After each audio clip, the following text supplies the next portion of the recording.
그런데 사실 참 홍준표 시장 얘기를 안 하고 싶은데 안 할 수가 없어요. 정말 이 사건과 관련해서 이렇게 규정을 해요. 아니 이분이 지금 저기 지자체 단장이잖아요. 네.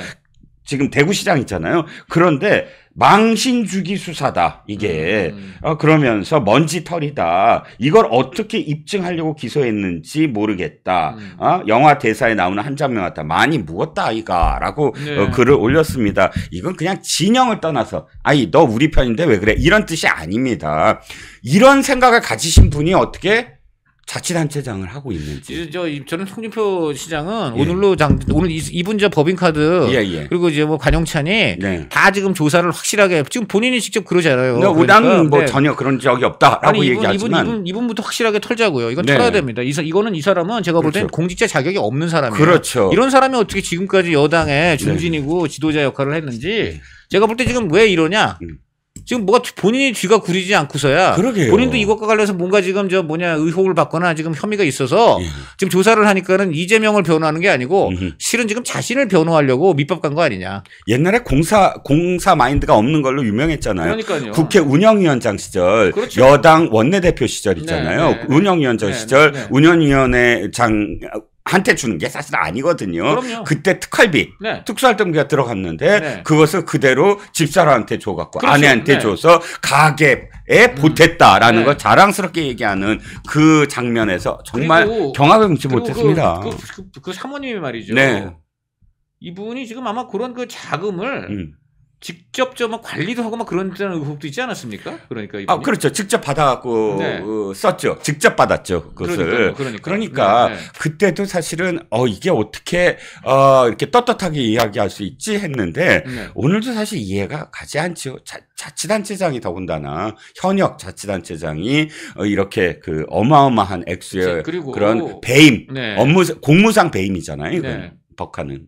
더군다나 이분이 2011년도 한나라당 대표 나갈 때 그 이제 경선에 나가려면 당에 기탁금을 내야 돼요. 1억 2천만 원입니다. 그런데 사실 이것도 말이 안 되죠. 무슨 공당 대표 후보로 나가는데 그 후보들마다 1억 2천만 원씩 당에 갖다 바친다니 이거 자체가 벌써 부패나 불법을 저지르게 만드는 거 아닙니까? 그런데 1억 2천만 원은 어디서 났나 그랬더니 본인의 집사람 이걸 내 아내가 관리한 대여금고에서 나온 그러한 돈이다. 아내 비자금이었다. 네? 여기 좀 그 얘기하고 겹치는데 국회의원 운영위원장 겸임하면서 매달 4천에서 5천만 원씩 받은 국회 대책비 중 쓰고 남은 일부를 아내한테 생활비로 줬는데 아내가 이를 모아 3억 원을 갖고 있었다. 세상에 결국 그러니까 국회 대책비 중에 3억 원을 그냥 아내가 인 와이프스 포켓 그렇게 된 거고 뭐 결국 경제공동체니까 자기고 이 돈 가운데 5만 원권으로 1억 2천만 원을 받아 기탁금으로 사용했다. 예? 이게 말이 되는 거예요. 지금 여기 보면요.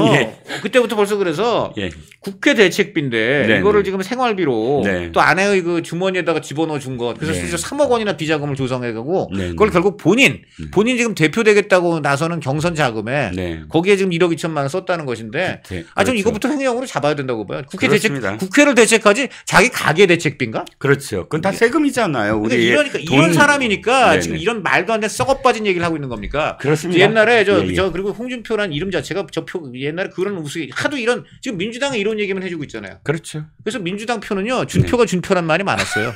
홍준표가 준표. 그렇군요. 그 라임이 맞습니다. 자, 뭐 홍준표 시장 얘기는 거기까지 하고요. 다음 이슈로 좀 넘어가 보죠. 다음 이슈는 NBS 그러니까 국정지표 조사라고 하죠. 전국 지표 조사. 이 4개의 여론조사 기관이 돌아가면서 계속 그 여론조사를 실시해서 발표하는 것인데 바로 오늘 NBS가 유의미한 그런 여론조사 결과를 발표했습니다.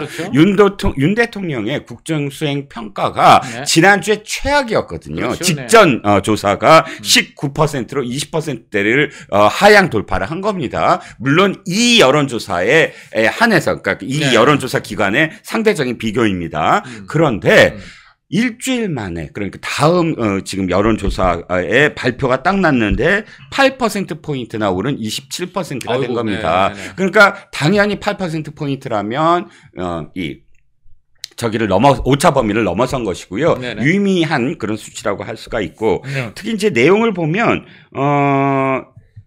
지지층 그러니까 보수 지지층의 회복 일정 정도 물론 27%가 완전한 회복이 아니지요. 그럼요. 박근혜 전 대통령은 한 40%대의 뭐 콘크리트 지지층이다 맨날 이야기했고 그 40%가 사실 보면 4대 3대 3 뭐 그렇죠. 이런 어떤 비율로 보수가 4, 진보가 3, 그다음에 중도가 3 뭐 늘 그렇게 수치가 됐다고 하지 않았습니까? 그러면 40%대가 완벽한 어쨌든 이 보수 지지층의 최고 그 결집인데 27%면 아직 멀었습니다. 하지만 그럼에도 불구하고 집 나간 지지층이 좀 일부 돌아왔다. 이렇게 지금 해석이 가능하겠죠. 그렇죠. 특히 저 중요한 게 TK 지지율이 많이 올랐어요. 지지율보다 14%포인트.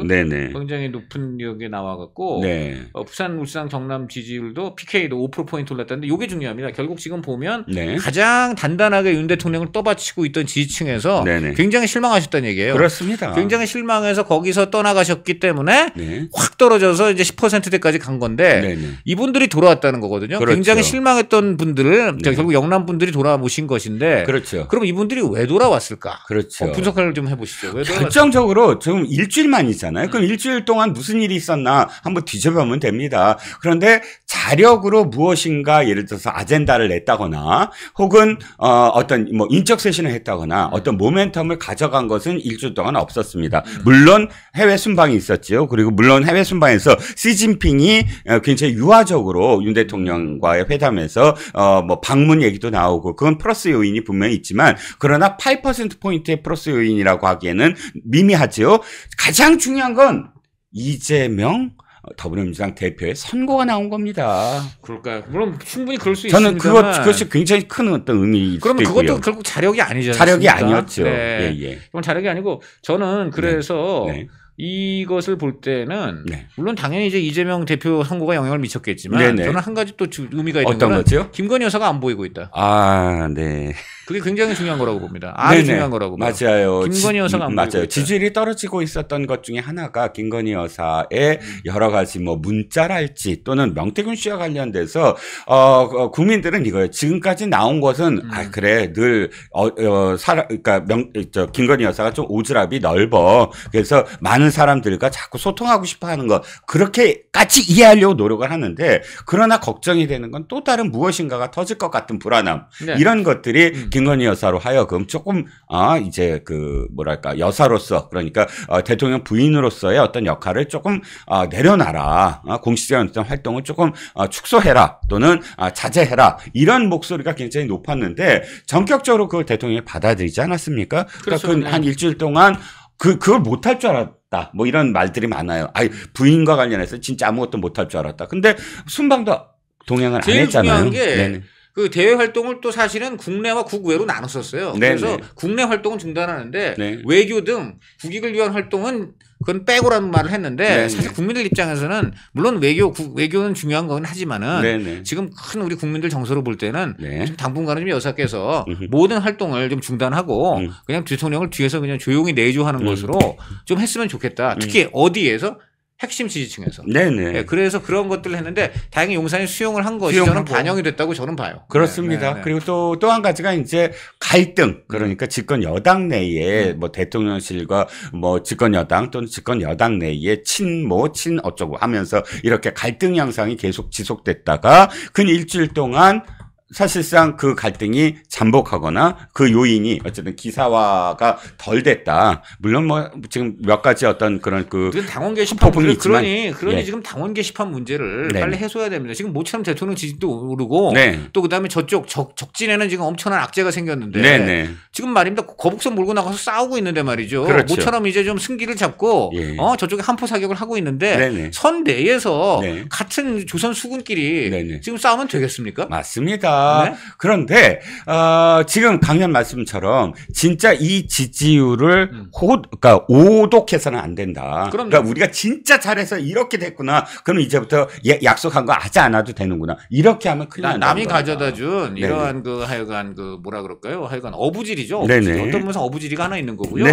그다음에 저 두 번째는 물론 그 교훈을 얻는 건 그거예요. 김건희 여사 활동 중단을 했더니 어쨌든 이재명 관련 호재도 있긴 있지만 분명히 이런 것도 좀 작용했다고 봅니다. 그래서 그런 그런 부분들을 용산은 앞으로 깊게 새겨야 된다. 그리고 당도 네. 제발 지금 지금 민주당하고 지금 전쟁을 해도 지금 뭐 똘똘 뭉쳐 싸워도 모자랄 판에 네. 저렇게 거대한 적하고 싸우고 있는데 네. 세상에 당원 게시판 같은 이러한 정말 국민들이 당원 게시판이 뭔지도 몰라요. 네. 그리고 심지어 국회의원들, 네. 국민의힘 의원들도 몰라요. 당원 네. 게시판. 그냥 당원들끼리 들어가서 그냥 잡담하고 서로 그런 장소인데 네. 그걸 가지고 지금 이렇게 지금 친윤 나눠가지고 아주 그냥 죽자사자 싸우고 있으니 네. 좀 기가 막힙니다. 네. 그렇습니다. 요 얘기는 조금 이따가 다시 드리기로 하고요. 네. 중요한 건 이겁니다. 중앙일보가 제가 좀 유의미해요. 왜냐하면 여러 신문들에서 지금 이 지지율과 관련해서 그렇고 여권의 쇄신과 관련해서도 그렇고 하마평이 많이 나오잖아요. 네, 그리고 네. 어느 폭으로 지금 인적 쇄신이 되느냐에 대해서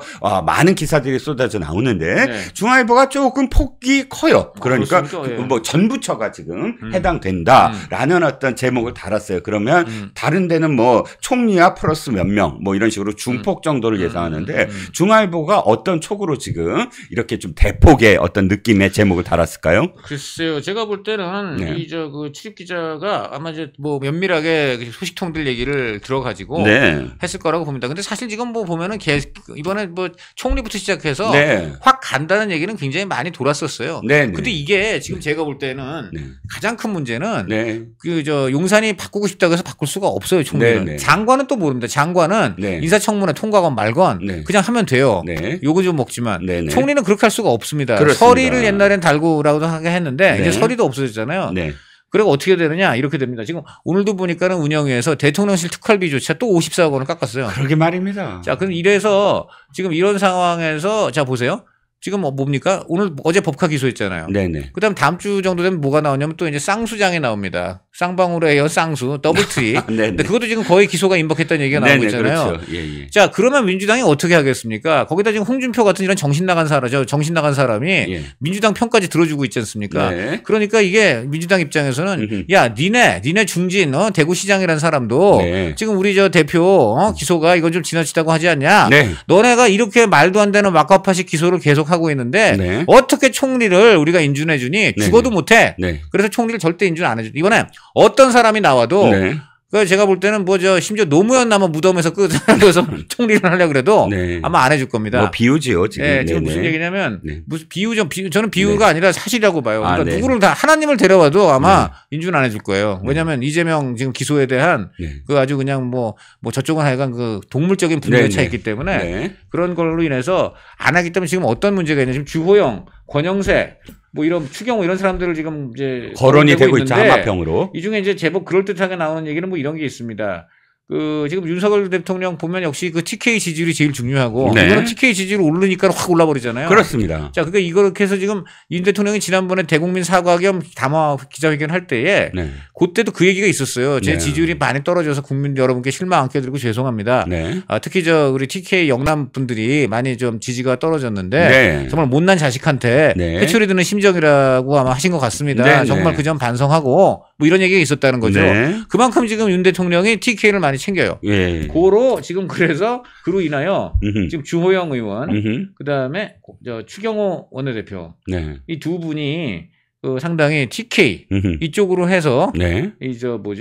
그 총리 물망에 오르고 있다. 네. 그리고 또 그다음에 개국공신이자 서울법대 선배이고 굉장히 사석에서는 형님 할 검사 선배이고 예, 정말 대선 단순히 검찰에서라서 선배라서가 아니라 네. 굉장히 인간적으로 네네. 신뢰하고 형님처럼 따르는 사람이 권영세 의원. 네. 그래서 이분들이 이제 거론이 되고 있다는데 네. 거듭 말씀드린다면 용산에 지금 마음 먹는다고 네. 총리는 될 수 있는 게 없어요. 그리고 그다음에 제가 볼 때는 이 세 분도 지금 뭐 물망에 오르니까 뭐 다들 보고 제가 볼 때 인터뷰라기보다 전화를 한 번씩 했어요. 그랬더니 뭐 전혀 처음 듣는 얘기다. 금시초문이다. 당사자들이 이러는데 네. 그중에 한 분은 그 얘기를 하시더라고요. 네. 지금 민주당이 저래가지고 뭐 네. 나는 물망에 오르고 있다는 얘기도 지금 뭐 처음 듣지만은 네. 지금 이래갖고 총리 인준이 되겠냐. 네. 이 자체가 참 큰일이다. 네. 이렇게 얘기를 하고 그다음에 두 번째는 저는 그래서 만약에 네. 총리 인준이 총리 인선이 가시화돼도 저는 그분이 과연 받을까도 걱정해요. 왜냐하면 그분이 받아봤자 망신만 이제 총리 이제 청문회가 그게 총리 청문회겠습니까?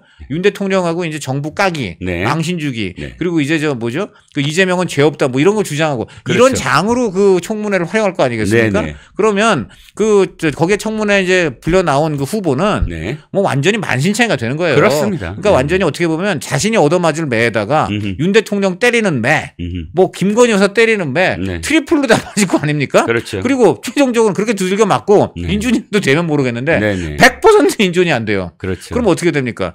앞으로 다시 이제 총리 후보로 거론되기도 어렵잖아요. 차라리 이번에는 고사하는 거지. 그래서 저는 이번에 총리 인준 다만 이 임명은 고사하고 지명도 힘들 것 같다. 이런 얘기가 나와요.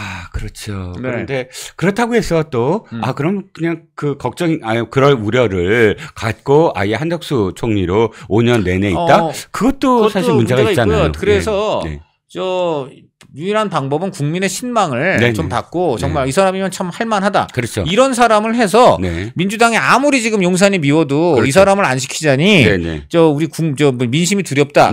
이 정도 되는 사람이 나와야 되고요. 저는 그래도 안 된다고 봐요. 그래도 안 된다고 보는데 그 경우는 민주당한테 정치적 타격을 입힐 수가 있습니다. 맞습니다. 야, 너네는 너무 이재명 살리기 위해서 이런 사람까지 발목을 잡아갖고 그밖에 방법이 없어요. 아예 지금 아무것도 안 하려고 하는구나. 라는 인식을 심어주면 되거든요. 그래서 강연 말씀처럼 저는 지금 언급하신 분들이 뭐 능력이 없거나 한 게 아니고 그야말로 우리가 뻔히 아는 사람들, 상상할 수 있는 사람이 아니라 국민들이 생각할 때 지금 좀 바뀌고 있구나. 패턴도 바뀌고 정말 스타일도 바뀌고 윤 대통령이 이런 사람도 함께 품으려고 하는구나. 그러니까 예를 들어서 그게 AI 뭐 기업가라든지 이건 예입니다. 그 사람들이 뭐 능력이 있다는 게 아니고 전혀 이게 미래가 보여야 되고 무엇을 할 것인가 이 정부가 2년 동안 그것을 상징할 수 있는 메시지가 될 수 있는 그런 사람을 골라서 이게 정파적인 것이 아니라 우리 국가의 미래를 위해서야 라는 논리를 좀 갖고 부딪힐 수 있다면 저는 괜찮을 것 같아요. 괜찮다는 게 거듭 말씀드린다면 제가 볼 때 그런 분도 반드시 민주당은 이번에 떨어뜨릴 거죠. 물론 안 근데 그렇게 되면은 최소한 윤 대통령하고 정부는 적어도 민주당이라는 당이 저런 당이다. 이런 걸 국민한테 각인시키는 효과라도 거둘 수 있습니다. 맞습니다. 그리고 점점 국민들의 어떤 여론을 등에 업을 수가 있거든요. 그런 상황에서. 그러면 그 다음 스텝이 분명히 있다라고 생각을 하고요. 두 가지를 좀 주문하고 싶어요. 이종교배 좀 해라, 장관들. 너무, 여기 사람, 저기 사람, 대통령실에 있던 사람, 장관 했던 사람, 이런 사람들 그대로 계속 돌리지 말고 전혀 다른 이종교배를 하라. 두 번째는 내각에 힘 좀 실어라. 완전히 대통령실 사람들밖에 브리핑을 안 해요. 그렇죠. 한일 관계, 한미 관계를 왜 안보실에 김태효라는 차장이 발표를 합니까? 외교장관이 해야 되잖아요. 그런데 외교장관은 안 보이고 전부 다 지금 대통령실에서 해요. 그 모든 그런 브리핑들을. 맞습니다. 그럼 내각에 도대체 이 윤석열 정부의 내각은 뭐 하는 내각이냐? 거기는 작은 집이죠.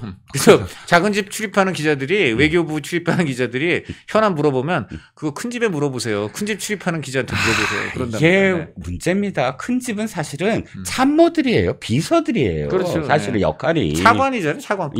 차관급에 그 비서들이 왜 모든 정책을 다 브리핑을 합니까? 그러니까 내각에 힘을 안 실어주니까 그래요. 그래서 내각에 힘을 실어주려면 인사권 줘야 돼요. 근데 인사권도 지금 다 용산이 틀어주고 있다는데 장관 임명은 대통령과 용산이 하는 거지만 그렇습니다. 그럼 그 아래는 장관이 알아서 해야 되는데 제가 그거 관련 참 대단한 얘기를 들은 게 그 박정희 대통령 유해경 수사 모셨던 김두영 비서관 그분 참 올곧고 참 진정한 공무원인데 그분이 지금도 80 넘었지만 정신이 또랑또랑 하신데 그분이 그 얘기 하시더라고요. 자기가 재직하는 동안에 윤 대통령은 장관이건 수석이건 거기까지는 임명을 하는데 임명한 다음에는 완전히 믿고 일을 맡기고 둘째 박정희 대통령 말씀이시죠. 둘째 그 사람들이 그 밑에 자기 하급 부하들 임명하는 건 전부 그 사람들 마음대로 하겠다. 심지어 대통령실 아래 대통령실은 대통령 직속인데도 수석을 하면 예를 들어 정무수석 하면은 정무수석실에 있는 그 밑에 비서관 행정관은 정무수석이 임명하게 한 거예요. 그래서 정무수석 말고는 그 비서관이 누군지도 몰랐다는 거예요. 대통령이. 그 정도로 자율권을 줘야 일을 하죠. 그 유명한 표현이 있잖아요. 나는 모르니까 임자한테 맡겨. 임자가 그렇죠. 모든 걸 알아서 해. 이 말 한마디로 정말 국가를 위해서 충성을 다 바친 그렇죠. 그런 관료들이. 이 시킬 땐 자율권을 확실히 주고 네, 그런 일정 기간마다 체크를 해가지고 네네. 실적이 좋으면 계속 쓰고 네. 실적이 안 좋으면 근데 다음에 이제 책임을 딱 주는 거죠. 그렇죠. 책임과 권한을 동시에 그렇죠. 주는 거죠. 그렇게 하는 겁니다. 네. 맞습니다. 자, 그래서 어쨌든 이번 인적 쇄신은 그야말로 내용도 그렇고 형식도 그렇고 제대로 인적 쇄신해서 권한을 제대로 줬으면 하는 바람입니다. 자, 그다음 이슈로 한번 넘어가 보죠. 네. 우리가 개와 원숭이 또는 개와 고양이 사이를 얘기할 때 한자로도 있죠. 견원지간이다. 뭐 함께 한 공간에 넣으면 도저히 섞일 수 없는 그 관계를 개와 원숭이 관계라고 합니다. 그렇죠. 보통 사람으로 얘기할 때는 이준석과 장해찬을 우리가 일컬을 때 비유할 수 있는 그런 비유라고 생각을 합니다. 이 둘은 정말 이렇게까지 물어뜯는구나 랄 정도로 서로 물어뜯는 사이였거든요. 그렇죠. 뭐 네. 서로 이 성과 관련된 부분까지도 서로 막 공격을 했잖아요. 장해찬 위원이 네. 누구냐 보면은 그 이준석 대표 전 대표죠. 이준석 의원이고 현재는 네네. 악연이 많은데 사실 그 악연 중에 하이라이트는 바로 이준석 대표 끌어내리기. 아 그렇습니다. 그때 바로 그 성상납 이제 그런 사건 등을 이제 문제 표면화시키면서 네네. 그때 아주 그냥 최전위 공격수로 나서가지고 그렇죠. 한마디로 당 대표 자격이 없다. 그렇죠. 여기에서 아주 그냥 엄청나게 혁혁한 역할을 했죠. 아니 그러니까 또 이준석은 이준석대로 장해찬한테 장해찬이 옛날에 판타지 소설 썼잖아요. 그렇죠. 그러니까 아이고 창피합니다, 창피해요 하면서 그 소설에 여주인공 이름이 이지은이에요. 그렇죠, 근데 그렇죠. 이게 아이유의 본명이랑 겹치잖아요. 그러니까 아이유 팬들한테 제가 대신 죄송합니다 하면서 서로 조롱하고 서로 비난하고 물어뜯었어요. 그런데 말씀이 길었습니다. 이 둘이 손을 잡았다? 네. 손을 잡았다고 합니다. 그러니까 사실 우리가 제목을 그렇게 달았는데 네. 불륜 어디까지 갈 것인가? 정말 놀라운 일입니다. 네네, 놀라운 일입니다. 뭐 때문에 손을 잡았죠? 근데 이게 결국 뭔가 그랬더니 네네. 한동훈 대표하고 싸우는데 우리가 동맹을 맺자예요. 그러니까 적외적은 친구야. 적외적은 친구. 예. 그렇죠. 진짜 깜짝 놀란 게 네. 최근 들어서도 이준석이 윤 대통령을 계속 지금 물고 늘어지잖아요. 그렇죠. 공천 개입 맞습니다. 그 총선이요. 무슨 구청장 그리고 어느 지자체 단체장 전부 다 윤 대통령이 개입했지 나는 하나도 한 게 없어요. 네. 나는 당대표의 능력이 아니에요. 이렇게 고백을 하면서 윤 대통령을 붙잡고 근데 지금 명태균 씨하고 뭐 이렇게 김소연 변호사 이런 얘기를 들어봐도 네네. 당장 김영선 의원 공천 문제는 네네. 그 5월 90일 날 결정이 공식적으로는 났지만 네. 이미 그보다 훨씬 전에 4월 달에 다 명태균하고 이준석하고 네. 논의한 정황은 다 네. 카톡이니 뭐니 검사에 갖고 있다고 하던데요. 그렇죠. 그리고 그러니까 4월 이미 초나 중순에 네네. 김영선 이제 공천은 명태균과 이준석이 논의하면서 굳은 자로 거의 됐고 네. 그랬는데 갑자기 5월 9일 새벽에 네. 뭐 대통령이 갑자기 뭐 경선으로 트는 것 같다는 식으로 한 방 던지고 그래서 막 그 당황한 명태균이 대통령한테 막 전화하고 매달리게 만들고 뭐 이런 것들이 뒤늦게 나온 거가 뒤쪽만 이제 부각이 되니까 네. 대통령이 마치 공천 개입한 것이냐 이렇게 네. 이제 보여지는데 지금 나중에 드러나는 것들을 보니까는 오히려 그보다 훨씬 전에 이미 명태균하고 이준석이 그 김영선 공천은 거의 그냥 서로 간에 다 되는 쪽으로 몰아갔다는 거 아니에요. 그렇습니다. 그러니까, 네, 그런 것들을 그러니까 지금 명태균이 구속이 된 다음부터 네. 사실은 이준석이 가장 큰 지금 참고인이 돼버려요. 그러니까 그렇죠. 피의자 신분으로 네. 갈 수도 있는 참고인이 돼버렸어요. 네. 그런데 지금 남미를 갔다가 네. 돌아오자마자 귀국하면서부터 완전히 윤 대통령을 공격하기 시작을 했습니다. 네. 안주 그냥 뭐 매일같이 한 건씩 터뜨리면서 나는 허수아비 당대표다라고 네. 이야기하는 거나 마찬가지예요. 그렇게 허수아비 당대표인데 왜 그때 그렇게 또 당대표 안 물러나려고 길을 썼을까요? 그리고 당대표 때 얘기했어요. 이 모든 거는 다 내 덕이다. 네. 그렇죠. 내가 한 거다. 네, 그렇죠. 내가 공천 잘했고 내가 그 공관위원장 잘 만들고 지방선거 승리는 나의고 내 것이다. 그리고 다 공정하게 했다. 그러면서 갑자기 지금 폭로를 하는 겁니다. 그렇죠. 그 당시에 친윤들하고 얼마나 싸웠어요. 그럼요. 그 당시에 그 성상납 얘기가 막 나오기 시작하고 4월부터 그랬습니다. 그러면 이 정도의 어떤 정보를 갖고 있었다 그러면 그거 한마디면 사실은 끝나잖아요. 그렇죠. 이준석 심성 같았으면 당연히 그렇죠. 아니 윤 당선인이 나한테 전화했다. 뭐 공천 개입했다. 그러면 사실 자기가 굉장히 유리하게 끌고 갈 수 있잖아요. 근데 그땐 왜 얘기 안 하고 지금 얘기해? 그렇죠. 말이 됩니까? 그렇죠. 그런데 이렇게 윤 대통령을 비난 비난하고 윤 대통령을 물귀신 작전으로 끄집어 내리는 이준석과 문 대통령 부부를 맨날 등에 업고 팔고 있는 장해찬이 손을 잡았다. 2년 만에 전화를 했다라고 뭐 이준석이 얘기하면서 이준석이 라디오에 나와서 이렇게 얘기해요. 장해찬과는 10년 동안 가까운 사이였다. 네. 와, 로맨스가 있었던 사이였나 보죠. 네네. 그러면서 하는 말이 뭐 이제부터 뭐 그러니까 장해찬과 손을 잡을 수 있는 것처럼 지금 이야기를 하고 있습니다. 네네. 그러니까 결국은 이거죠. 뭐야? 공동의 적. 누구? 그러니까 한동훈 네, 대표. 네, 그런데 네. 왜 한동훈 대표를 지금 공격해야 된다. 네. 함께 공격해야 된다. 왜? 당원 게시판이라는 소재가 있다. 근데 이걸 각각 공격하니까 지금까지 각각 공격하니까 안 무너지더라. 그렇죠. 이제 손을 잡고 무너뜨려야 되겠다라는 네. 겁니다. 그런 것도 있고, 그 다음에 또 이준석 대표는 의원은 본인이 네. 급하잖아요. 네. 사실 그 처음에는 이 명태균 게이트가 네. 대통령 그리고 내외 이쪽을 향해 갈 걸로 이제 좀 생각을 했을 텐데. 그렇죠. 지금 이렇게 드러나는 걸 보니까 자기한테 오고 있잖아요. 네. 지금 보니까 굉장히 지금 아까 말한 대로 피의자로까지 갈 수가 있는 네네. 이제 그런 상황인 거고. 그리고 지금 명태균하고 원래 제일 먼저 알고 제일 먼저 가까웠던 사람은 이준석이지. 그렇죠. 윤 대통령 내외는 그 훨씬 다음이거든요. 네네. 그러니까. 네. 그래서 이런 모든 걸 보면 명태균하고 오히려 뭐 수상한 관계, 각종 이상한 일을 같이 했을 가능성 이런 것들은 이준석 대 의원이 많으면 많았지 적지 그렇죠. 않을 것이라고 누구나 합리적으로 추론할 수 있잖아요. 그렇습니다. 자, 그러니까 이런 상황에서 이제 검찰이 그런 걸 다 들여다보고 있고, 그다음 김소연 변호사가 저희 인터뷰에서도 했지만 검찰이 검찰이 이제 그 변호인들에게 네. 그 이제 영장 심사 과정에서 제시를 네. 한 그런 카톡들을 보더라도 네. 막 지금 원래 그 편집되고 일방적으로 윤 대통령한테 불리한 내용으로 알았던 것들이 네. 알고 보니까는 이게 이준석 의원도 다 개입돼 있고 뭐 이런 것들이 다 나오고 있잖아요 지금. 다 나오고 그러니까 있죠. 이렇게 돼서 제가 볼 땐 급한 거예요. 급하니까 어떻게 되느냐 다시 뭔가 표적을 딴 걸로 돌려야 돼. 맞아요. 그러니까 지금 어떻게든 다시 한동훈 때리기 그리고 이제 한동훈을 때리려는데 이제는 보니까 본인이 또 아까 말한 대로 잘못하면 그 수사부까지 받게 돼 있는 불리한 네. 상황에서는 연합전선이 필요한 거죠. 네. 그러니까 저는 이것이 오죽했으면 딴 사람은 몰라도 가장 손잡지 않고 싶은 사람하고 손을 잡은 거거든요. 그렇죠. 그건 그만큼 다급했다고도 볼 수 있는 겁니다. 그렇습니다. 그렇죠. 네.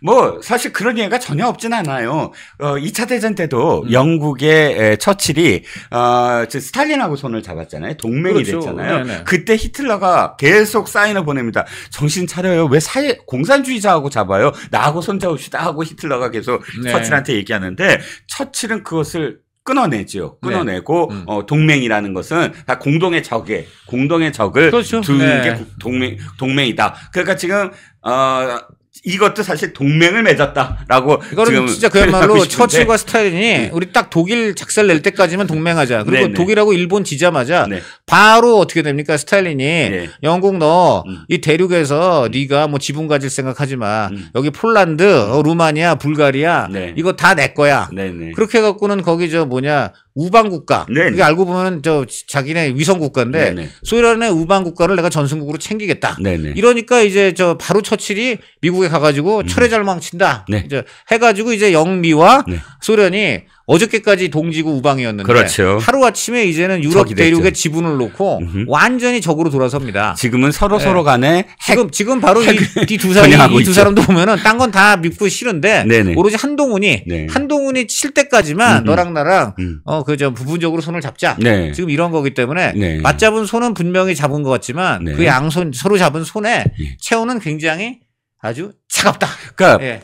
한 손으로는 잡고 한 손은 뒤로 네. 언제 저격할까? 언제 비수를 꼽을까? 언제 비수를 꼽을까? 자, 그다음에 이제 장해찬 의원 같은 경우에 네. 지금 당원 게시판 문제를 네네. 지금 굉장히 이제 부각을 하고 있지 않습니까? 네네. 근데 지금 이 여러 가지 지금 정황을 볼 때는 네. 이게 지금 용산하고도 어느 정도 연관이 있는 것은 아닌가? 이런 얘기가 나오고 있는데 대표적으로 보면 지금 강기훈 행정관 이 문제가 네네. 이분이 지금 사실 음주운전 했잖아요. 근데 이 음주운전을 한 것도 보니까 지금 제가 드러나고 있는 건 바로 음주운전 한 날 바로 장해찬 의원하고 둘이 술을 마시다가 용산에 호출 받고 급히 가던 중에 아마 걸렸다는 얘기가 있습니다. 네. 그러니까 호출 받았으면 그거 대리운전 써야지. 그렇죠. 왜 가까운 거리에서 그런지 모르지만 걸렸다는 것이고요. 그렇죠. 자, 그 얘기는 뭡니까? 지금 장해찬 의원하고 지금 이제 강기훈 행정관이 그만큼 친하다는 거예요. 그렇군요. 자, 근데 강기훈 행정관이 지금 누가 봐도 물러나야 된단 말이에요. 그렇죠. 그래서 직위 해제를 하고 일정 기간이 지난 다음에 다시 복귀를 지금 시켰어요.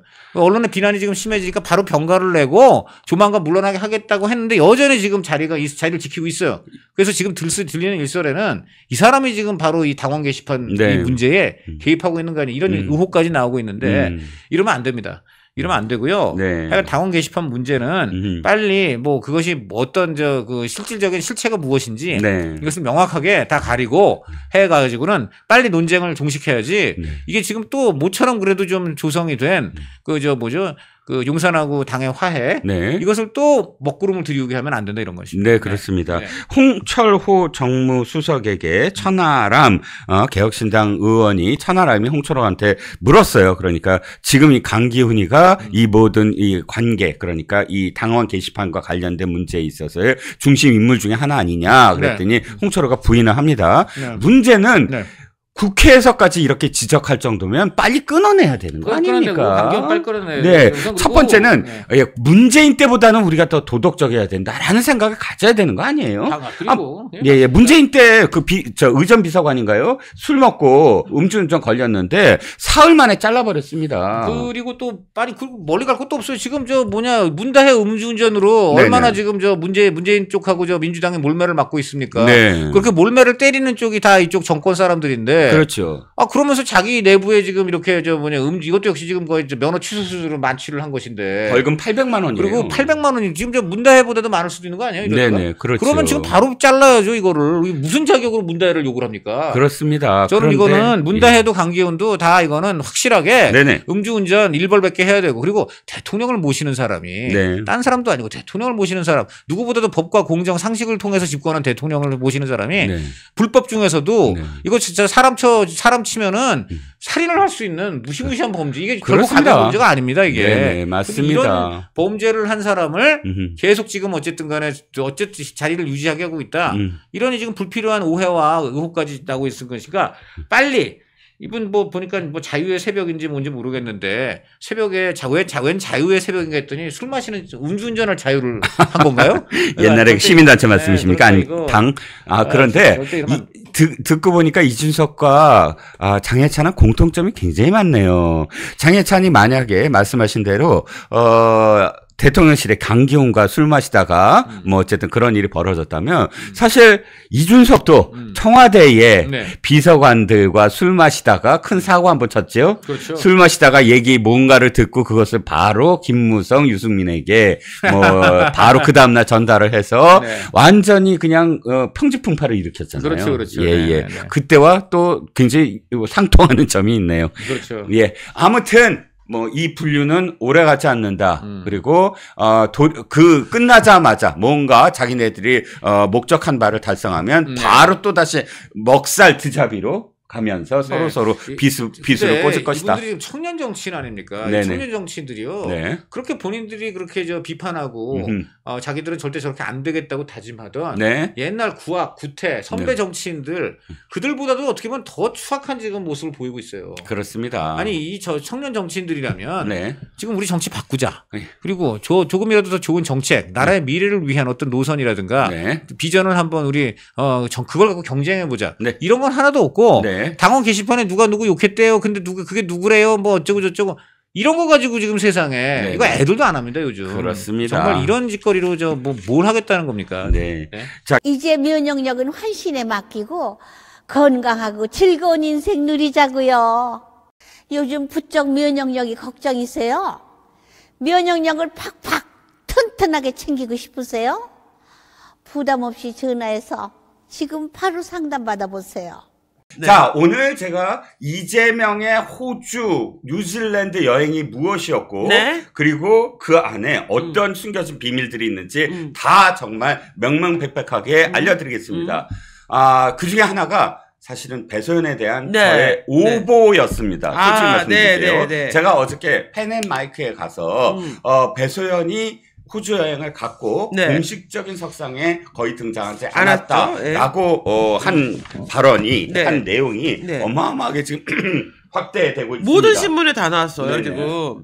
그래서 지금 배소연을 찾아라 이런 건데다가 또 그 둘이 찍은 사진이 나오니까 페넨마이크에서 뒤에 좀 음흉한 사람들이 생각을 하게 됐어요. 그렇죠. 네. 예.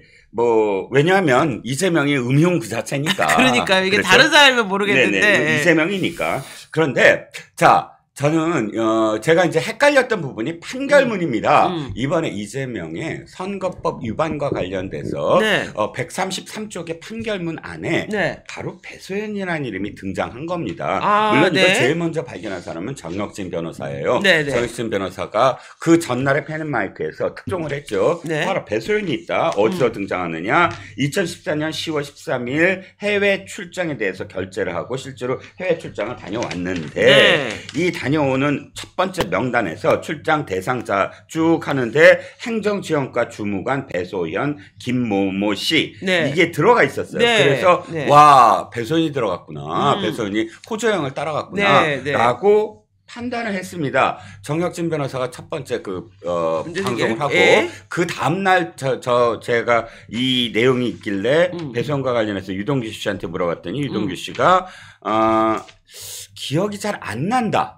그런데 만약에 갔다면 공식적인 석상을 거의 다 안 한 거다라고 이야기한 그걸 받고 제가 이제 이야기를 하기 시작했어요. 그런데 어저께 제가 오늘 방송을 해서 오늘 아침 이 멸콩 라이브를 위해서 후속 취재를 들어갔습니다. 근데 후속 취재 중에 PD님 제가 드린 명단을 좀 보여주세요. 자, 이 명단이 마지막 명단입니다. 그러니까 실제로 호주, 뉴질랜드의 단 명단입니다.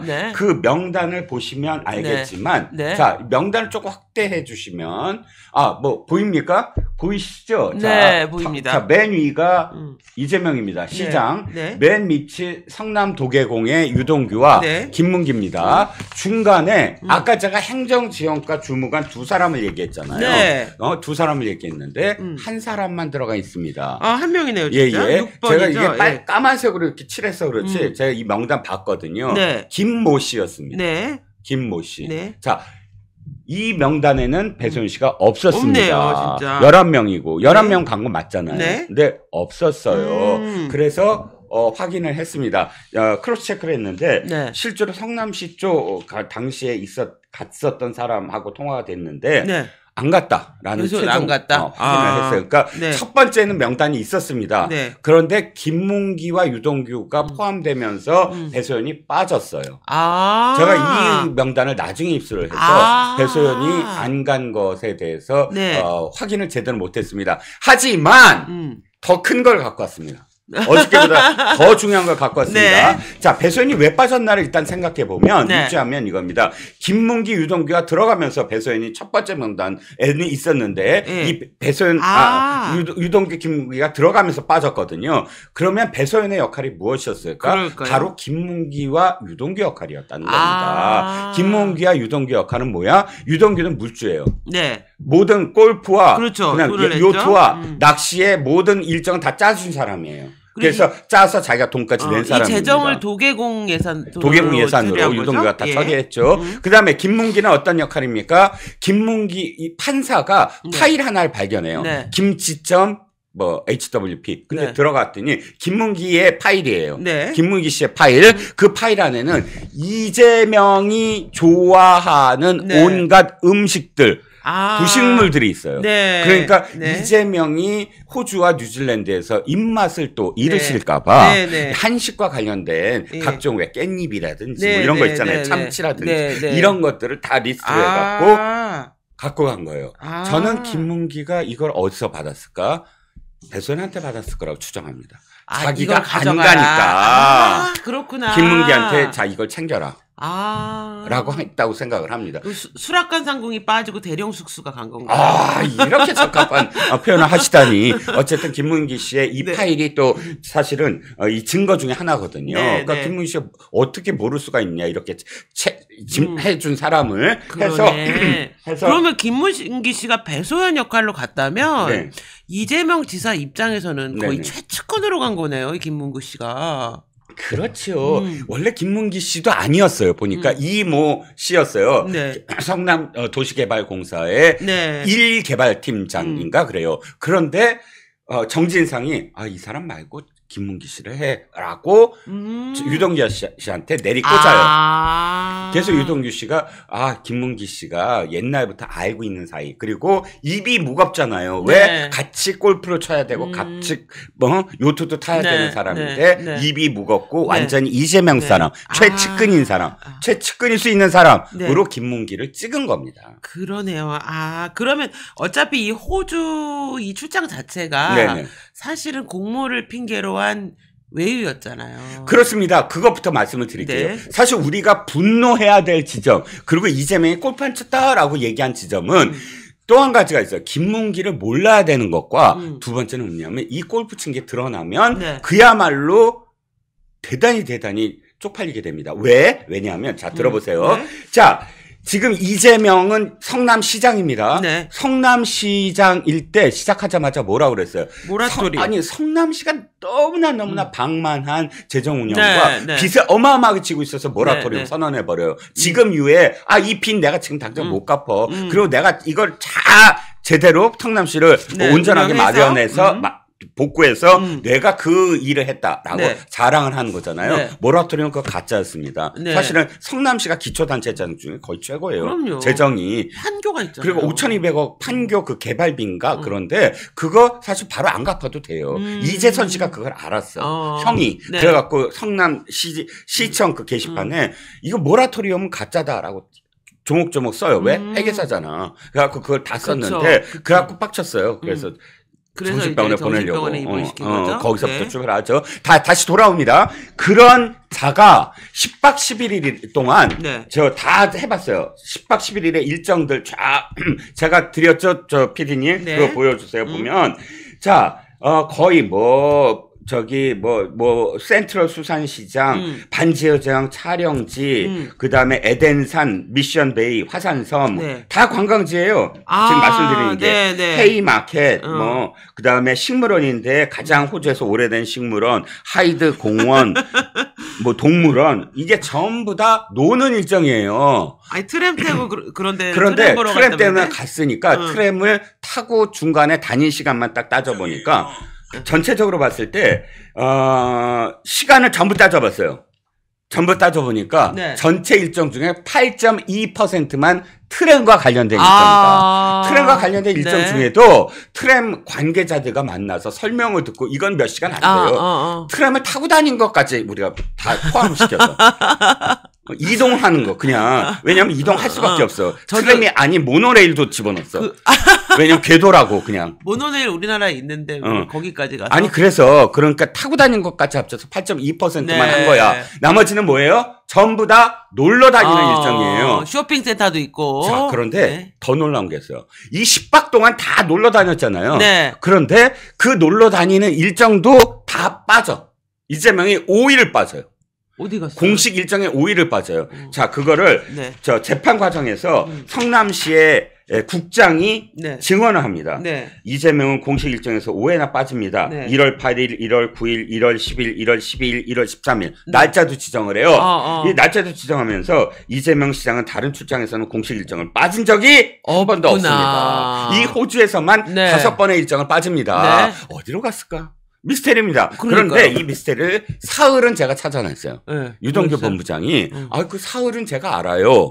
저하고 계속 제가 추천하면서 한번 골프 갔잖아 하고 김문기와 셋이서 요트. 김문기와 이재명만 두 사람을 요트에 태웠잖아요. 그쵸. 두 사람에서. 그리고 이재명과 유동규와 김문기가 함께 낚시를 했어요. 바다 낚시. 바다 낚시를 했어요. 맞아요. 그러니까 이게 요트랑 다른 거예요. 일정이. 맞아요. 그리고 이 사흘은 그러네. 확인이 가능해요. 근데 이틀은 유동규 씨도 나도 몰라요. 사라졌어요, 그냥. 없어요. 유동규 씨도 나도 몰라요. 그녀와? 모르지. 그러니까 10박 11일에 영어도 못하는 사람이 어딜 갔어? 그러게요. 그러니까 10박 11일에 그냥 어디에 계속 죽치고 있으면은 영어 안 써도 되는 곳도 있잖아요. 방에서 안 나오는데. 룸 서비스 그런 거. 룸 서비스도 땡큐만 하면 되잖아. 음식 갖다 주면. 자, 그래서 10박 11일 동안 전부 노는 일정이었는데 그 노는 일정도 안 해. 이 노는 것보다 더 재밌는 놀이가 있었나 봐. 그러니까요. 이 관광지 가는 것보다. 그러네요. 그래서 사흘은 어떻게 했다고 쳐. 이틀은 진짜 모르겠는 거야. 그러면 여기서 제가 분노를 합니다. 왜 윤 대통령이 골프쳐 때문에 뭐 트럼프 대통령과 뭐 골프 측에서 연습회 때문에 근데 그거 갖고 지금 난리를 치잖아요. 지금 이 사람이 대통령이었다 그러면 탄핵이야. 완전 탄핵이죠. 완전. 아니 솔직히 얘기해서 이 법무부 장관 시절에 누구야 한동훈 법무부 장관이 뉴욕 가서 뉴욕 경찰들 NIPD 만나고 뭐 관계자 만나고 하잖아요. 그거 갖고 무슨 공무가 어떻고 뭐 어떻고 했는데 이 일정을 봐요. 공무가 있습니까? 이 안에? 공무 없어요. 8.2%만 그것도 트램을 타고 다니는 거야. 그치. 아니 솔직히 트램 그러면 호주랑 뉴질랜드를 왜 가냐고. 프랑스, 벨기에를 가고 아니면 부다페스트를 가고 그쵸. 그쪽이 트램의 진짜 원조들이에요. 거기 가서 트램이 옛날부터 어떻게 됐으면 지금 현대화 과정이 어떠냐 이거 다 배워야 될 거 아니야. 호주의 도시가 몇 개나 있어요. 솔직히 다 광활한 자연이지. 거기에 트램이 그러니까 뭔 필요가 있어요. 솔직히. 호주처럼 땅덩어리가 넓은 나라가 우리한테 무슨 모델이 되겠어요. 전혀 모델이 됐었어요. 뉴질랜드는 트램도 없어. 트램도 거의 없어. 네. 그러면 놀러 간 거잖아요.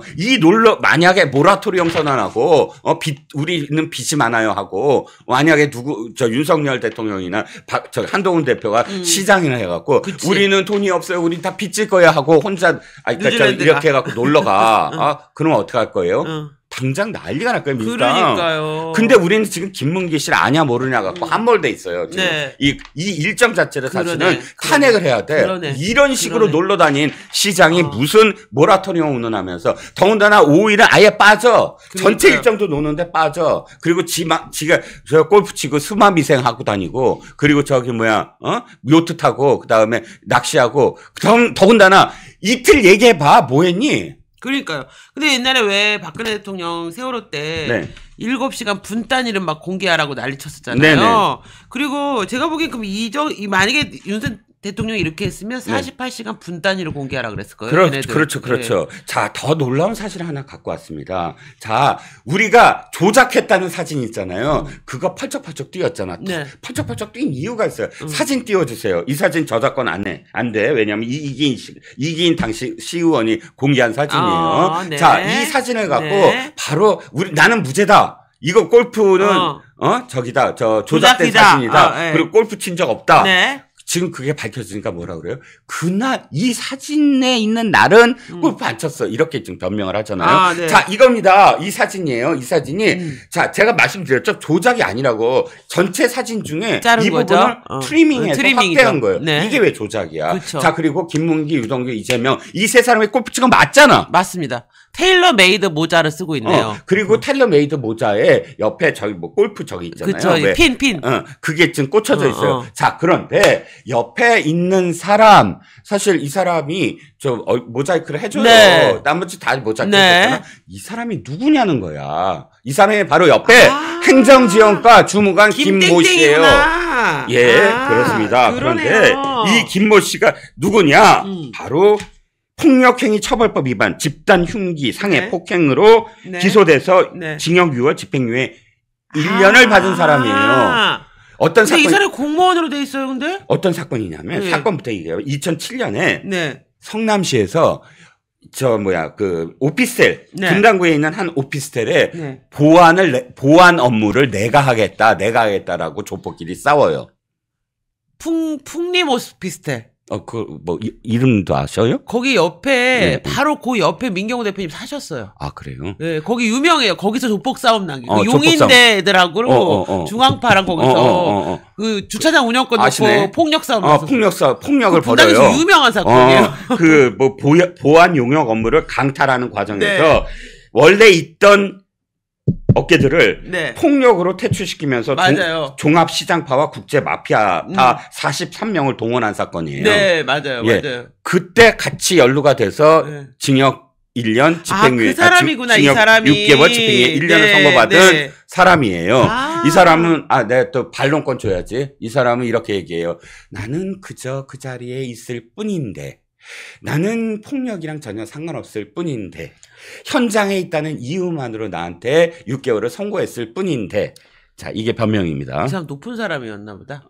폭력에 가담한 애들은 원래 좀 잔잔바리고 앉아갖고 이렇게 있는 사람 높은 사람 아닙니까? 자, 너 가, 빨랑. 그치. 이거. 고갯짓으로. 제대로 안 싸워? 막 이런. 자, 그래서, 왜 이 사람이 여기 있어? 조폭 폭력 사건에 어쨌든 연루된 사람이에요. 내가 이 사람이 조폭인지 아닌지는 얘기 안 했습니다. 자, 그런데 이 사람이 바로 공무원 신분으로 동행을 한 거예요. 그러니까 우리가 이재명 그러면 너 조폭이랑 가깝지? 그러면 네, 증거를 대봐. 그때 책상에 발 올린 사람 영어 강사였어. 근데 유동규 씨에 의하면 이 사진 바깥에 있었대, 조폭이. 그 사진. 바깥에 있었대. 어찌됐든 좋아. 그거 뭐 확인, 내가 못 해봤으니까 그 얘기 통과합시다. 그런데 이 사람은 성남시 때 바로 배소연처럼, 배소연은 누구한테 붙여? 김혜경한테 붙이고. 그러니까요. 이 사람은 자기 비서야. 그 김땡땡 씨가? 수행비서. 이 수행비서를 이 정도를 데리고 다니면 이재명 대표님은 뭘 하시는 분일까요? 저는 무섭네요. 무섭죠? 저한테 비서를 해준다 그래도 무서울 것 같아요. 그렇죠. 그러니까 나는 이 사람이 나중에 경기도 의전비서관으로 가요. 그리고 대선 캠프에도 가. 8년 동안 이재명을 밀착 수행을 합니다. 조폭 폭행에 연루된 사람. 그런데 문제는 이겁니다. 그럼 호주 출장에 이 사람이 왜 갔을까? 혹시 나머지 성남시 공무원들 5일 동안 빠진 거 너는 입 다물어? 입 열면 어떻게 되는지 알지? 이거 하러 간 거 아니에요? 응? 조용히. 알죠? 난 그냥 옆에만 있을 뿐이야. 입 다물어. 이거 무섭죠? 네네. 그렇습니다. 그래서, 제가 조폭 집단 폭행의 김모 씨가 여기 이 사진의 주인공이었다라는 말씀드리고 그러네요. 진짜 분노해야 되는 건 모라토리엄 선언한 성남시장이 이렇게 초호합한 외유 그러니까 10일 동안을 놀러 다니면서 5일 동안을 또 따로 그중에 이틀은 또 미공개 어디로 갔는지 우리가 알 수 없는 그런 행보를 보였다. 그래서 혹시 이틀 때문에 배소연 씨를 안 데려간 게 아닐까요? 김혜경 씨랑 친하니까. 그렇구나. 아무리 그래도 이틀 동안 사라질 건데 와이프 측근을 데려가는 건 좀 너무 간이 크잖아. 그렇지. 혹시나 또 배소연 씨와 관계가 예를 들어서 저수지 때문에 틀려졌다 그러면 그거 뿌려버리면. 그러니까 호주에서 이틀을 나는 네가 호주에서 이틀 동안 뭘 했는지 알고 있다 이러면 곤란하잖아. 그렇지. 그러니까 여러 가지 어떤 추정이 가능한데 우리가 그 추정을 꼭 진실이라고 얘기하지 않겠습니다. 않습니다. 자, 진실은 누구 입에서 나와야 돼? 이재명 씨 당신 입에서 나와야 돼요. 그러니까요. 시장님 도대체 모라토리엄 선언하고 10박 11일 동안 호주 뉴질랜드를 그렇게 놀러 다니면서 뭘 했냐? 이틀 동안 뭐 했냐? 사흘은 유동규 본부장이 증언하니까 사흘 알겠어. 그것도 지탄받아야 되지만 까지 제가 오늘 갖고 온 내용입니다. 그러니까 72시간 동안 논 건 알겠는데 48시간은 뭘 했니 이거죠. 그리고 사실 이랬대요. 출장 가는 성남시 공무원들 있잖아. 공무원들한테 미리 일정 보내줘야 되잖아. 그렇죠. 하기 전에 왜냐면 뭐 할지를 알아야 내가 복장도 갖고 와야지. 어느 일정에서 내가 어떤 복장을 해야 되는지. 당일날 줬대 아침에. 기밀이었대 그게. 나가면 안 되니까. 안 되지. 다른 공무원들 난리 나니까. 그렇지. 아침에 주고 같이 출발한 다음에 입단속을 해야 되잖아요. 그렇지. 안 그러고 이게 그냥 그 전에 나가서 야 이번 출장 끝내줘 이랬다가는 난리가 나니까. 그렇죠. 그러니까 출장 기밀로 분류를 해버렸대요. 그래갖고 거의 이게 딱 보니까 공무상 공식 일정은 하나도 없었다. 이게 공무원 얘기예요. 100만 시민 시장님이 가는 행사 이게 맞냐 하면서 이 출장 자체가 정말 말도 안 된다라고 공무원들이 재판에서도 다 증언했다고 합니다. 이번 재판에서도. 근데 지금 애플파이님이 판결문에 그러면 나와 있다는 거는 뭘까요? 배소연 같이 갔다. 그게 뭐냐면은 다시 판결문에 이렇게 됐어요. 이 판결문에 이 사람들 이름 쭉 나와요. 누구 이렇게 됩니다. 판결문. 피고인은 2014년 10월 13일 이 사건 네. 해외 출장에 대하여 결제하였는데 당시 출장 대상자는 자 결제할 때 첫 번째 결제할 때 출장 대상자가 성남시장 피고인 성남시 교통도로국장 곽모 씨, 네. 교통기획과 팀장 황모 씨, 네. 행정지원과 주무관 배소현 그리고 아까 얘기한 김모 씨 이렇게 쭉 나와요. 네. 등이었는데 네. 구성하였으나 피고인은 갑자기 성남도계공 관계자를 참여시킬 것을 검토하라고 바꾸시켰다. 그 다음 문장은 뭐냐면 그래서 유동규와 김문기 씨가 무슨 말인지 알겠다. 들어갔다라는 그러니까 김문기 씨가 들어간 상황에 대해서 네. 판사가 쭉 얘기하는 과정에서 네. 첫 번째 명단에 배선이 있었다는 거예요. 네. 근데 제가 최종 명단에 갔는지는 없는 한 사람. 그러네요. 실제로 방문단 구성 이게 갔다 온 다음에 만든 저기거든요. 자료거든요. 네. 근데 이때 빠졌다는 거예요. 네. 그래서 제가 설명을 드렸죠. 왜 빠졌을까? 그러니까 배선 씨가 하는 역할 중에 하나 다른 역할은 모르겠는데 다른 역할은 아마 이틀에 아마 이틀 과정이 있었을 테고 추정입니다. 네. 자. 그 중에 한 게 김문기 씨가 챙긴 거. 네. 뭐 먹을 거. 이재명이. 나 이거 못 먹겠어. 스테이크 너무 지겨워. 그러면 딱 김치. 참치. 이런 걸 대령하는 그 역할을 김문기 씨가 했다는 거예요. 그러니까 김문기 씨, 유동규 씨가 안 가면 배소연 씨가 그 역할을 하기로 돼 있었나 봅니다. 근데 저는 그 김문기 씨 유족이 한 말 있잖아요. 뭐라고요? 모른다고 할 때보다 산타클로스 복장을 입고 춤을 췄다는 말에 억장이 무너졌다는 게 너무 마음이 아프더라고요. 모친께서 그때 피눈물을 흘렸다고 하는데 김문기 씨의 동생이 조선일보하고 또 동아일보하고 다 채널A하고 이제 인터뷰를 했는데 모친이 그 당일날 이 선고 나온 당일날 김문기 씨의 묘지를 찾아서 혼자 찾아가서 눈물에 어쨌든 그러니까요. 상황을 전달했다 뭐라고 합니다. 너무 마음이 아프네요. 네네. 네. 조국이 또 이분은 정말 법대 교수일까요? 아니 헌법학을 했잖아요. 헌법. 그러니까 산액이라는 게 헌법에 들어가 있는 내용이잖아요. 그런데 윤석열 탄핵 15가지 이유라고 해서 혁신당이 이 소추안을 공개를 했어요. 네. 그러니까 사람들이 이렇게 얘기합니다. 15번은 웃었다. 15가지를 듣는 순간 딱 15번을 웃을 수밖에 없었다. 처음에는 뭔 소리야 이러다가 이제 시간이 가면 갈수록 바보구나 이렇게 되는 거죠. 김남국이 연상이 됐죠. 김남국이 변호사잖아. 그러니까 우리도 남국이가 처음에 바보짓 할 때는 저건 무슨 소리일까 약간 의아해했다가 이모가 나오는 순간 확신했잖아요. 얘는 좀 모자라는구나. 그냥 딱 이모로 다 끝났어. 김남국에 대한 모든 것을 다 알았어. 그러니까 코인이 나왔을 때도 얘 돈이 아닌 것 같아. 누가 시킨 게 아닐까 이런 의심을 우리는 하고 있잖아요. 그렇습니다. 그런데 지금 바로 조국이 그래요. 조국이. 그렇죠. 보면 거부권. 아니 대통령이 거부권을 행사한 것을 탄핵의 이유로 듭니다. 그러니까 대통령이 지금 헌법을 지킨 것에 대해서 항의하는 거죠. 그렇죠. 헌법 제의 요구권에 헌법에 있거든요. 네. 그런데 이것을 대통령의 권한인데 이 권한을 행사했다고 해서 탄핵을 하면 어떡하라고요? 아니 저기 누구죠? 프랭클린 루스벨트는 434번을 아마 탄핵을 받았어야 됩니다. 맞아요. 아마 전 세계에서 가장 많이 제의 요구권이 있는 나라에서 대통령 주제에서 가장 많은 기록을 세웠죠. 그런데 제의 요구권을 행사했다고 그래서 거부권 탄핵을 해. 그리고 또 후쿠시마 오염수 방류. 우리가 기시다 총리인가요? 우리 대통령이? 제가 보기에 여기 근데 우크라이나 전쟁은 없나요 혹시? 제가 보기에 이분은 세계에서 일어나는 모든 문제는 다 윤석열 대통령 때문이라고 생각하는 분이잖아요. 맞다. 그렇지. 모든 건 윤석열 대통령 때문이다라고 얘기해요. 트럼프 당선은 혹시 탄핵 사유에 없나요? 저는 그런 것도 넣었을 것 같아 왠지 얘는. 그러게요. 도이치모터스 주가 조작은 누구야? 김건희 여사가 결혼하기 전이잖아요. 그것도 포함되고. 그러니까 이 사람들은 대통령에 대한 탄핵이 얼마나 우스꽝스러운 일인지를 스스로 밝힌 거죠. 그렇죠. 그렇죠. 저는 이게 이렇게 보면서 그래도 어쨌든 탄핵이라고 하는 것에 법적인 의미가 있잖아요. 다른 사람은 이렇게 할 수 있지. 최강욱도 법률가구나. 예를 들면 거기 있잖아요. 신장씨. 신장씨 이렇게 쓰면. 신장씨도 변호사잖아. 그렇구나.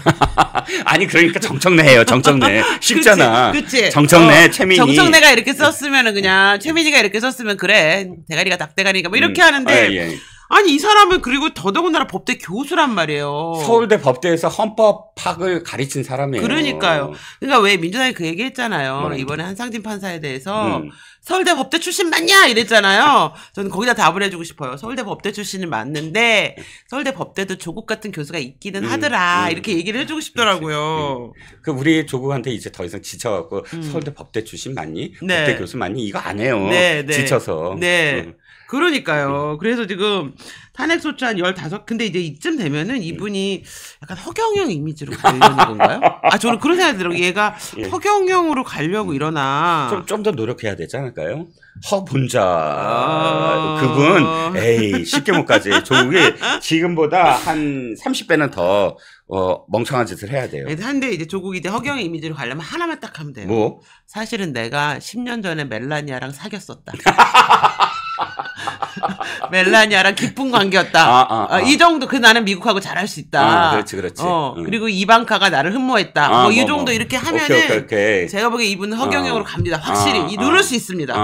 아니, 그게 타당한 게 맨날 거울 보잖아. 그리고, 내가 이 세상에서 거울아. 그렇지. 누가 제일 잘생긴 남자니? 뭐 이렇게 묻고 있잖아요. 그리고 맨날 머리 넘기고. 머리 확 넘기고. 그러니까요. 텀블러 맨날 교체하고 다니고. 뭐 뉴욕타임스 이렇게 끼고 다니고. 뉴욕타임스 그래서 끼고 다녔구나. 아니, 이 사람 그 텀블러 있잖아요. 네.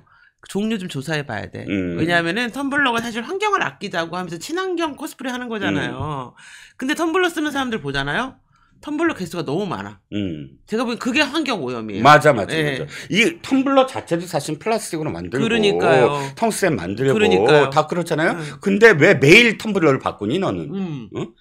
그러니까요. 텀블러 하나 갖고 사실 그 계속 재활용 다시 쓰는 거잖아. 이게 여러 번 사용할 수 있어서 친환경인 거지. 그냥 텀블러만 쓴다고 친환경이 아닌데. 텀블러 집에 가면 365일이야. 그러니까 매일 텀블러를 일회용 컵처럼 바꾸면은 그거는 반환경이에요. 그렇죠. 네. 환경을 파괴하는 거지. 맞아요. 아니 이거 하나보다 텀블러가 훨씬 환경 파괴가 심하죠. 어마어마하게 사실 그거 그럼요. 저기도 안 돼요. 뭐 소각도 안 돼. 이거 지금 일회용이라서 그렇지 이거 종이라서 이거는 심지어 이거는 소각이 되는 거란 말이에요. 그렇죠. 텀블러는 안 없어져요. 안 없어져요. 예. 근데 지금 텀블러를 돌아가면서 쓰면서 뭐 친환경 척 하시면 안 된다는 거. 그렇습니다. 네. 그렇습니다. 그리고 지금 이제 마지막으로 예. 지금 한 시간 더 하죠, 뭐. 왜 마지막이야? 그래도 되죠, 저는. 그래도 되죠. 네네. 네. 보니까 집회를 했잖아요. 네. 평일날, 20일날, 민주노총하고 전농이 윤석열 대통령 반대. 네. 근데 왜 윤석열 대통령만 반대를 해야지 왜 사람들이 이렇게 전 국민을 힘들게 할까요? 그렇죠. 우리 김 대표님하고 저하고 예상을 했잖아요. 첫 번째 뭐냐면 연마탄 등장했을 때 이제 곧 폭력 집회로 변질될 거다. 지난번에 실제로 막 밀어붙였잖아요. 밀어붙이고 하면서 폭력 행사했죠. 그러면서 거꾸로 폭력 경찰로 이제 했죠. 그렇죠. 그 다음에 얘기한 게 쇠파이프와 그리고 술판이 벌어질 거다. 그렇죠. 술판 벌어질 거다 했잖아요. 맞아요. 바로 술판이 벌어졌습니다. 이제 전농의 전국 농민대회라고 해서 쌀값 뭐 보장하라 뭐 이런 이슈와 함께 보니까 새벽이래 오후 3시경에 이 삼성 본관 앞에 도로에서 근데 이 평일 오후 3시면은 사람들이 일을 해야 되는데 그렇죠. 이게 주말이면 그래 나들이 때문이라 치자. 근데 이거는 일을 해야 업무잖아요. 그렇죠. 저렇게 소주와 그다음에 편의점에서 샀을 것으로 추정되는 뭐 그 안주류를 해서 서로 그렇게 술을 마시는. 근데 여기는 지금 사람들이 다 지나가고 있는 장소잖아요. 그러니까요. 그런데 시위가 술판이 벌어졌다라는 겁니다. 네네.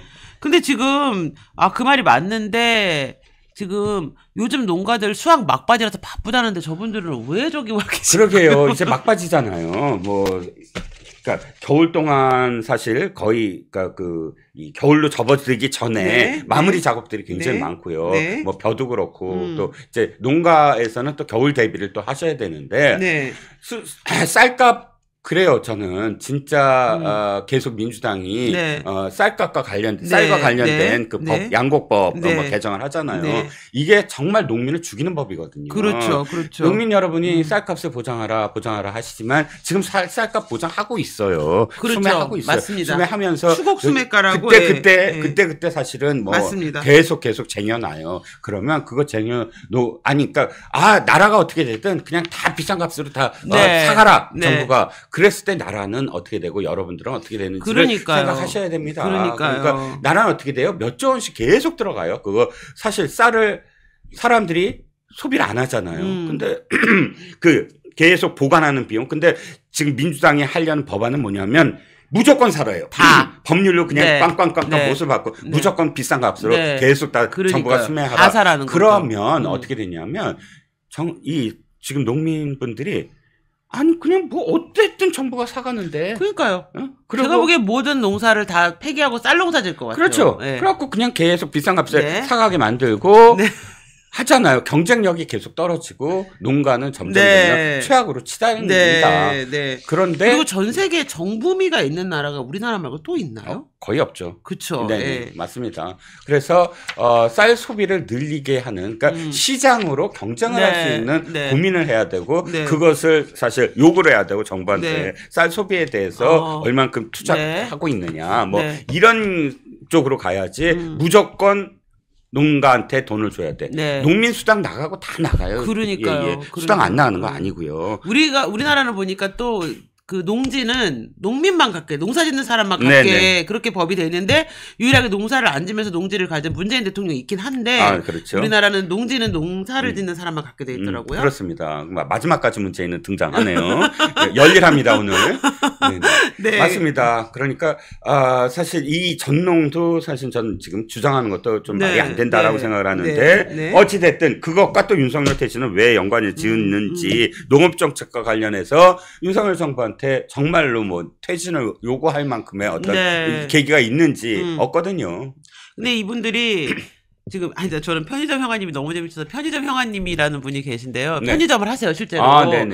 영등포에서 근처에서. 근데 민주노총 조끼 입고 오면 물건을 안 파신대요. 근데 민주노총 사무실이 영등포에 있어요. 맞아요. 영등포에 있죠. 저는 진짜 저분 그러면 안 되십니다, 형아님. 장사를 하셔야 됩니다. 네네, 맞습니다. 근데 이제 이분들의 이게 되게 재밌더라고요. 구호가 우리가 갑오 농민군이다. 갑오.